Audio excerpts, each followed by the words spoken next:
మాజీ ముఖ్యమంత్రి Pulivendula MLA YS Jaganmohan Reddy ఈ రోజు మీడియాతో మాట్లాడుతూ నారా చంద్రబాబు నాయుడు గారు మా తండ్రి గారి వయసు, అటువంటి నారా చంద్రబాబు నాయుడు గారు నా క్రెడిట్ మొత్తం దొబ్బేస్తున్నాడు, అబద్ధాలు చెప్పడంలో ఆయనకి ఎవరు సాయట్లేరని చెప్పి చెప్పుకుంటూ వస్తున్నారు. మరి మొత్తానికి జగన్మోహన్ రెడ్డి మాట్లాడినటువంటి మాటల గురించి కొద్దిమేర లోతుగా విశ్లేషణ చేయడానికి మనతో ఉన్నారు సోషల్ యాక్టివిస్ట్ శ్రీలీల గారు. మేడం నమస్కారం అండి. నమస్తే. జగన్మోహన్ రెడ్డి గారు ఈరోజు ప్రెస్ మీట్ పెట్టారు. అందులో చాలా అంశాలు ప్రస్తావించారు. అందులో కొద్ది గొప్ప చెప్పుకోవాల్సింది ఏంటంటే, జగన్మోహన్ రెడ్డి గారు నారా చంద్రబాబు నాయుడు గారు ఉద్దేశించి మాట్లాడుతూ మా నాన్నగారు వయసు అయినప్పటికీ ఆయనకి ఇంకా ఈ క్రెడిట్ చోరీ చేసే అలవాటు మాత్రం పోలేదని చెప్పేసి మాట్లాడుతున్నాడు. ఏమంటారు జగన్మోహన్ రెడ్డి వ్యాఖ్యల గురించి? అంటే జగన్మోహన్ రెడ్డి గారి ప్రెస్ మీట్ విన్నప్పుడల్లా ఎప్పటికప్పుడే కూడా ఎవరికి వాళ్ళమే ఏం జరుగుతుంది అని ఆలోచించుకునే పరిస్థితి. ఎందుకంటే ఆయనకు మాట్లాడటం రాదు కాబట్టి. ఈరోజు సరే జగన్మోహన్ రెడ్డి గారి ప్రెస్ మీట్లో మాట్లాడిన మాటలకే వస్తే, మాట్లాడడం రాదంటే జగన్మోహన్ రెడ్డి గారికి పలకడం రాదంటారా, లేకపోతే సబ్జెక్ట్ తెలియదంటారా? ఏది తెలీదు. రెండు ఏది హిందీ రాదు, ఇంగ్లీష్ రాదు, తెలుగు చూసి చదవటం రాదు, చూడకుండా మాట్లాడటం రాదు. ఆయన ముఖ్యమంత్రిగా చేశాడు కదా 5 ఏళ్ళు. చేశాడు, ఆంధ్ర రాష్ట్ర ప్రజల కర్మగాలు చేశాడు. 100% అదే. కాకపోతే ఈ రోజున ఆయన మాట్లాడిన మాటలకి నారా చంద్రబాబు నాయుడు గారి వయసు గురించి ఎప్పుడు వీళ్ళకి ఇదేంటి అర్థం కాదు, కానీ ఆయన వయసు మీదే వీళ్ళ ఇదంతా ఉండిద్ది. ఏంటి అంటే, ఇప్పుడు తండ్రి వయస్సు సమానులు అని చెప్పి మాట్లాడారు. సమకాలికులు ఏదో అబ్బలబ్బ జబ్బ అనేది ఉండిద్ది చూడండి, అలా మాట్లాడాడు. ఆ అబ్బదబ్బ జబ్బ భాష ఎవరికి కూడా అర్థం కాదు. ఆ సినిమా చూసే ఉంటారు మీరు కూడా.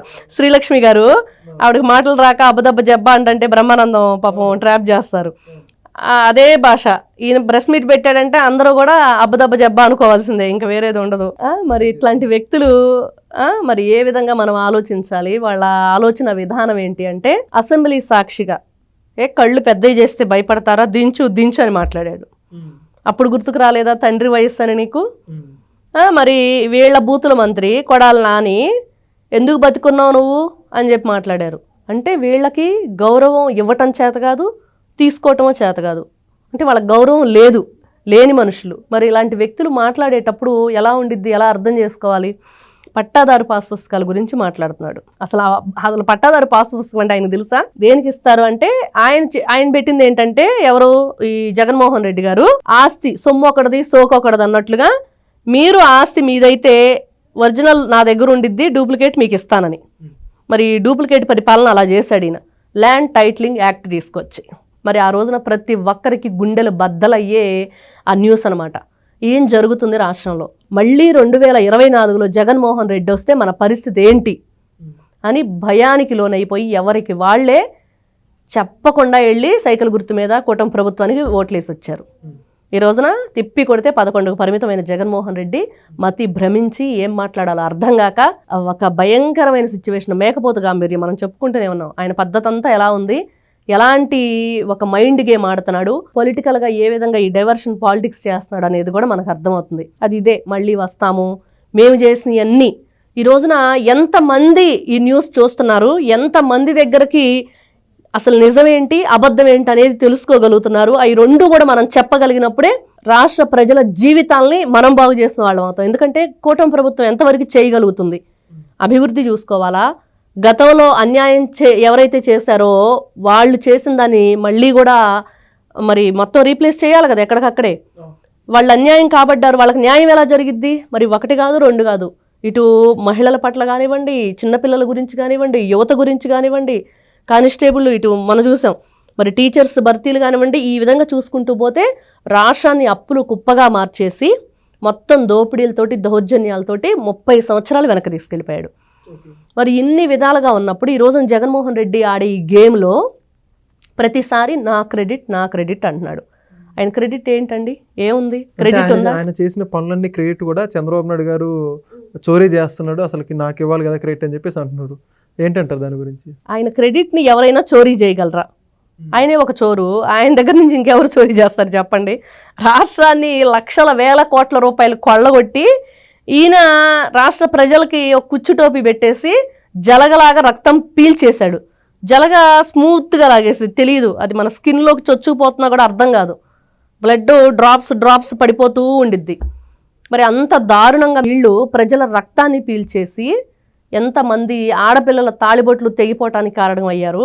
మరి ఈయన క్రెడిట్ గురించి చెప్పుకోవాలంటే ఇంకా అసలు మనకి కంటిన్యూస్గా ఎన్ని ఎపిసోడ్లు చేసుకోవాలో.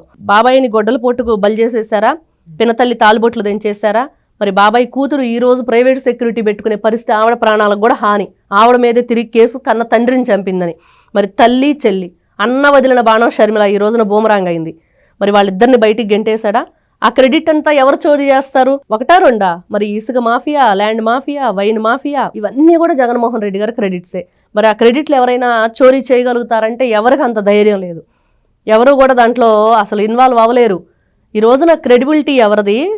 క్రెడిట్ చోరీ చేస్తుంది ఎవరు?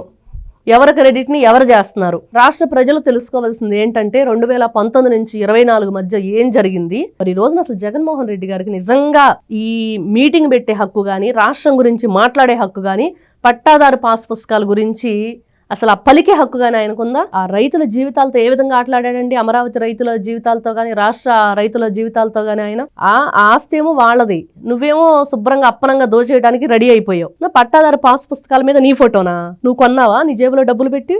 వాళ్ళ పొలాలు, వాళ్ళ ఆస్తులు, డెత్ సర్టిఫికెట్ మీద ఆయన బొమ్మే, బర్త్ సర్టిఫికెట్ మీద ఆయన బొమ్మే, కోడి గుడ్డు మీద కూడా జగన్మోహన్ రెడ్డి బొమ్మే. మరి కోడి పెట్టిందో ఈయన పెట్టాడా అంటున్నారు ప్రజలు. ఎవరు పెట్టుంటారు? మరి బొమ్మ ఎవరిదంటే వాళ్ళదనాలా? అంటే ఇంత వింతగా ప్రవర్తించిన జగన్మోహన్ రెడ్డి ఎప్పటికప్పుడే ఇలాగా ఒక జోకర్లా, పులివెందుల పులకేసిలా ఉన్నాడు తప్పించి ఎక్కడా కూడా సీరియస్గా ఇదిగో ప్రజల కోసం మనం ఇది చేద్దాం, రాష్ట్రాన్ని ఈ విధంగా ముందుకు తీసుకువెళదాం, రాష్ట్ర ప్రజలకి మనం ప్రజాప్రతినిధులుగా ఏం చేయాలి అనేది మర్చిపోయి దోచుకోవటమే వీళ్ళ లక్ష్యం, దాచుకోవటమే వీళ్ళ లక్ష్యం, పంచుకోవటమే వీళ్ళ లక్ష్యంగా పనిచేశారు 5 సంవత్సరాలు. ఈరోజు జగన్మోహన్ రెడ్డి గారు ప్రెస్ మీట్ పెడితే మాట్లాడవలసింది ఫస్ట్ మద్యం కుంభకోణం ఏ విధంగా జరిగింది, విజయసాయి రెడ్డి ఇంట్లో ఎందుకు ప్రెస్ మీట్ పెట్టారు, మరి ఈయన ఆత్మే కదా ఆయన జైలు మేట్, ఇద్దరు A2 A1. మరి ఇవన్నీ కూడా చెప్పుకుంటూ వెళ్తే జగన్మోహన్ రెడ్డి గారు ప్రెస్ మీట్లు ఇవి చెప్పాలి. ఆ సంబంధం లేదు, మేము అమాయకులం, నాకు సన్మానాలు చేయండి, శాలువాలు కప్పండి అంటాడు. ఎందుకు? ఈ విధంగా లూటీ చేసినందుకు రాష్ట్రాన్ని. కాబట్టి ఈయన నారా చంద్రబాబు నాయుడు గారి గురించి అయినా, రాష్ట్రం గురించి అయినా మాట్లాడితే జగన్మోహన్ రెడ్డి గారికి హక్కు లేదు, మాట్లాడే హక్కు లేదు అనేది వాస్తవం. మరి అయితే ఇప్పుడు చూసుకుంటే జగన్మోహన్ రెడ్డి గారు మా తండ్రి గారి వయసు చంద్రబాబు నాయుడు గారిది, మా తండ్రి స్థాయి లేనప్పటికీ నా స్థాయి కూడా ఆయనకి లేదన్నట్టుగా మాట్లాడుతున్నాడు. అంటే అర్థం వచ్చే విధంగా దాని గురించి ఏమంటారు? ఈ రోజున ఎందుకు ఓడిపోయాడండి జగన్మోహన్ రెడ్డి? 11 పరిమితమై కూటమి ప్రభుత్వం మీదే కదా నారా చంద్రబాబు నాయుడు గారిని అసెంబ్లీ సాక్షిగా అవహేళన చేసి కన్నీటి పర్యంతమయ్యారు పెద్ద ఆయన. మరి ఆ విధంగా చేసినందువల్ల ప్రజలందరూ ఏ విధంగా బుద్ధి చెప్పారో మనం చూసాం. మరి ఈయన వాళ్ళ తండ్రిని చూసాం, ఆయన కూడా ఎన్ని రకాల ప్రాపకాండ చేశాడో, తిరుమల తిరుపతి దేవస్థానాన్ని ఏ విధంగా దోచుకోవాలని చెప్పి చూశాడో, ఎన్ని రకాలుగా రాష్ట్రాన్ని ఇబ్బందులు పాలు చేశారో చూసాం వైఎస్ రాజశేఖర రెడ్డి. అంటే అందరు జనాలు అంటారు కొంత అంతో ఇంతో వైఎస్ రాజశేఖర రెడ్డి బెటరు, ఈ కొడుకు చాలా కర్కశకుడు అని కూడా విన్నాం. మరి ఆ తండ్రిని కూడా ఓడించింది ఎవరు? నారా చంద్రబాబు నాయుడు గారే కదా. ఈరోజు నీ తండ్రి వయస్సు అని చెప్పి నువ్వు మాట్లాడేటప్పుడు నీ తండ్రికే నువ్వు ఇవ్వలేదు, నీ తండ్రిని ఎవరన్నా పొగిడితే నువ్వు తట్టుకోలేవు. నీ తండ్రి గురించి మాట్లాడితే నీ తండ్రి శవాన్ని అడ్డం పెట్టుకొని నువ్వు రాజకీయ జీవితాన్ని మొదలుపెట్టావు, పార్టీ పేరుతోటి ప్రజల్ని దోచేసావు. మరి ఈ రోజు నా తండ్రి అని మళ్ళీ తెస్తున్నాడంటే ఇక్కడ మళ్ళీ ఇంకో గేమ్ ఆడుతున్నాడు జగన్మోహన్ రెడ్డి. అమ్మో తండ్రి గురించి తెచ్చాడంటే ఇంకా ప్రజలు ఇప్పుడు ఆలోచించుకోవాలి. చిన్న చిన్న హింట్స్ ఇస్తున్నాడు జగన్మోహన్ రెడ్డి. ఇదిగో వైఎస్ రాజశేఖర రెడ్డి పేరు చెప్పాడు అని అంటే మళ్ళీ పాదాల మీద నడిచే యాత్ర స్టార్ట్ అవబోతుంది.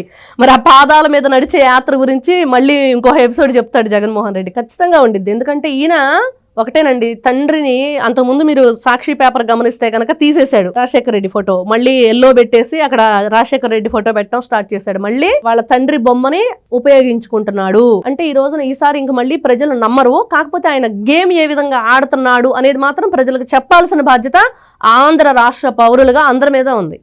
Thank you madam. నమస్తే. Please subscribe to Leo News for more videos.